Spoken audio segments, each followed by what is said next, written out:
Thank you so much for staying with us. Kicking things off with our lead story. Prime Minister Andrew Holness is considering a major administrative change for the rapidly growing town of Negril.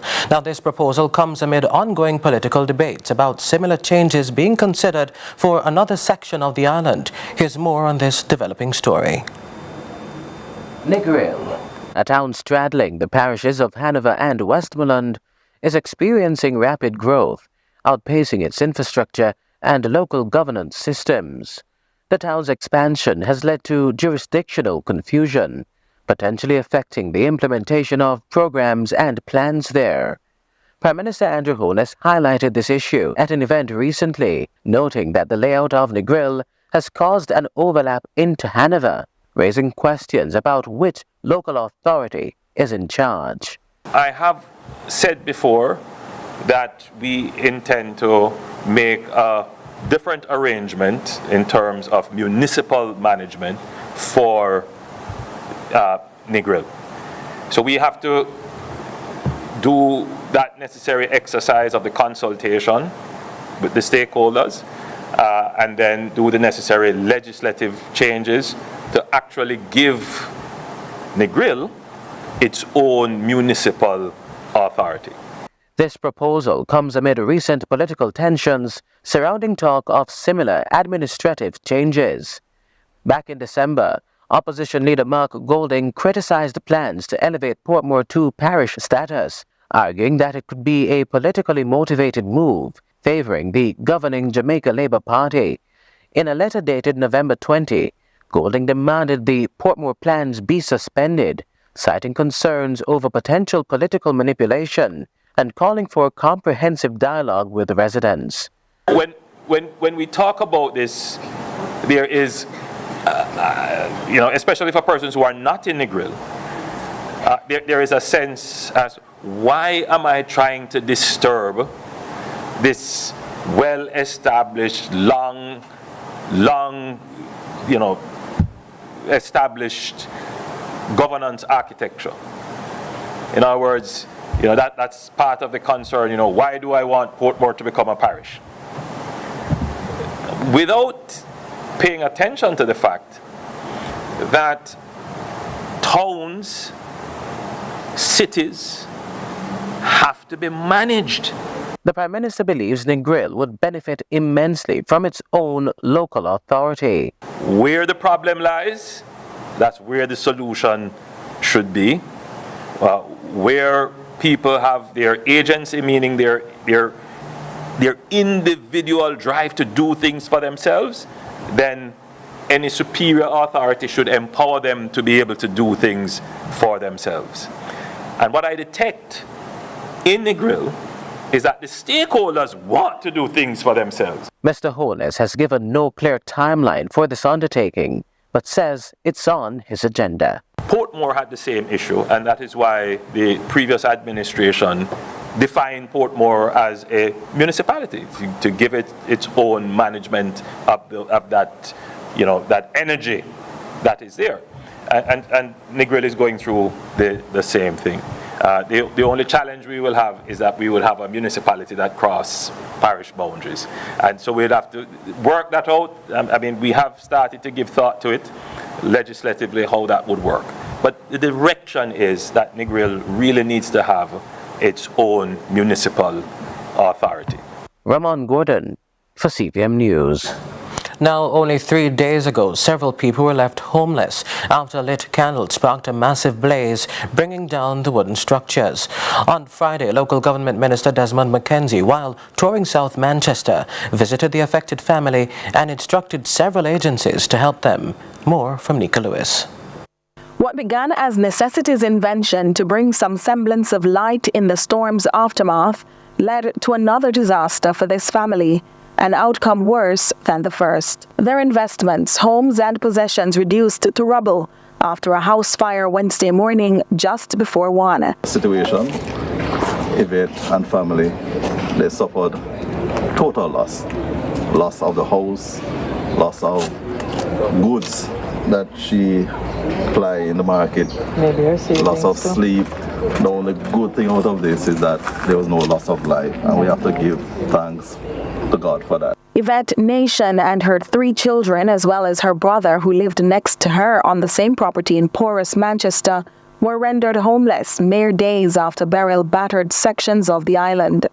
But hope was restored when they received a surprise visit from local government minister Desmond McKenzie, who gave them more than just a meal. Ministry of Local Government to work with the superintendent here in Manchester and the mayor and the council and the member of parliament for us to move expeditiously in ensuring that we commence the process as quickly as possible. The Ministry of Labour and Social Security, along with our Poor Relief Department and our disaster coordinators, will be visiting the area to see what other form of assistance we can possibly provide for those who have been affected.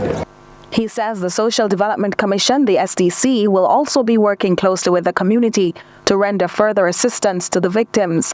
But his sheer kindness comes with a word of caution. I want to urge persons who are without electricity to ensure that if you are burning candle or if you are using a lamp, that it is in a secure place, so that if anything happens, the end result will not be like this. It is important at this time, with all the challenges that we face, that people have a greater appreciation and understanding for their own personal security and their own personal safety. Sentiments echoed by their local representatives, including the Mayor of Mandeville and Councillor Claudia Morant-Baker.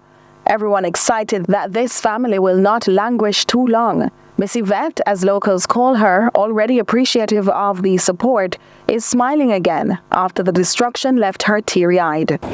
Everything will be good, and I give thanks to see everybody come and visit me. I'm very grateful for the help. Thank you all. Nika Lewis, CVM News. Now to an update on post-Beryl recovery efforts. The JPS Foundation and Food for the Poor Jamaica have partnered to deliver critical relief to St. Elizabeth following the devastating passage of Hurricane Beryl recently. The parish, one of the hardest hit, experienced extensive damage to homes, businesses and JPS infrastructure. The immediate response involves care packages with non-perishable food items, water, ice, sanitary items and tarpaulins, along with access to charging stations. Additionally, JPS Foundation will provide educational grants to students in St. Elizabeth for the 2024-2025 academic year. The Category 4 hurricane left many residents without power, but JPS has made progress, restoring electricity to parts of St. Elizabeth, including the Black River Hospital, after 5 days of intense work. JPS has delivered aid to over 400 families across St. Elizabeth, St. Catherine, St. James, and Kingston and St. Andrew, with plans to continue efforts in the coming weeks. Now, the body of a man was fished from the sea in Bath St. Thomas sometime today. While police have confirmed this is a homicide, they are yet to confirm the circumstances surrounding the macabre death that left the victim with what appear to be lacerations to the face. The deceased is yet to be identified. A look now at regional and international news.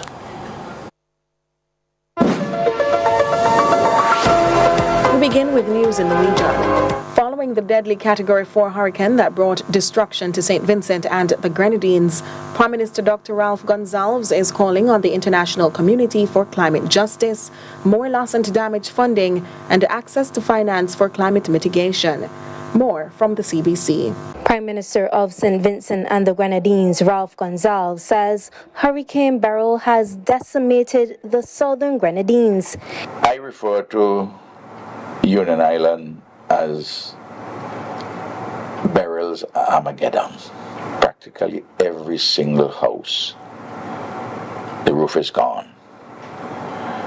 Most of them, the wall structures are shattered or severely compromised. The roof and structure of the hospital, the schools, secondary school, primary school, gone. He says the devastation has been almost total and rebuilding will be expensive. One of the first things which you have to do, and there's a team right down now in Union, they're going to Myra and they're going to also to Canawan. What do you do with the rubble? These islands are too fragile from an environmental standpoint. So you have to move that rubble somewhere else. Where and how? In international news, Israel's Prime Minister Benjamin Netanyahu says it is not absolutely certain that Hamas's military commander Mohammed Deif and his deputy were killed in today's airstrikes on al-Mawasi. He added that the Israeli military would, one way or another, kill all Hamas leaders. Here's Al Jazeera. We will reach every Hamas commander and leader. Mohammed Deif is a killer. He's the man number 2 in Hamas chain of command. He is the man who planned and led the October 7th massacre as well as other terrorist operations. He has the blood of many Israelis on his hands. Yesterday, around midnight, when Shabak proposed to me the plan of the attack, I wanted to know 3 things. 1, that according to the intelligence, there are no captives next to him. 2nd, I wanted to know the extent of collateral damage. And 3rd, I wanted to know the type of munitions that will be used. And after I received satisfying answers, I gave my blessings to the operation and I wished them major success. This success will free the Middle East and the entire world of these killers, and everywhere will be a better place. These few opportunities are made available to us through excellent intelligence work and another circumstance, which is the fact that we've used all internal and external pressures and we increased efforts in order to continue the war until all our objectives have been met. That's it for regional and international news. I'm Nico Lewis. It's now time for a quick break. Sports is next.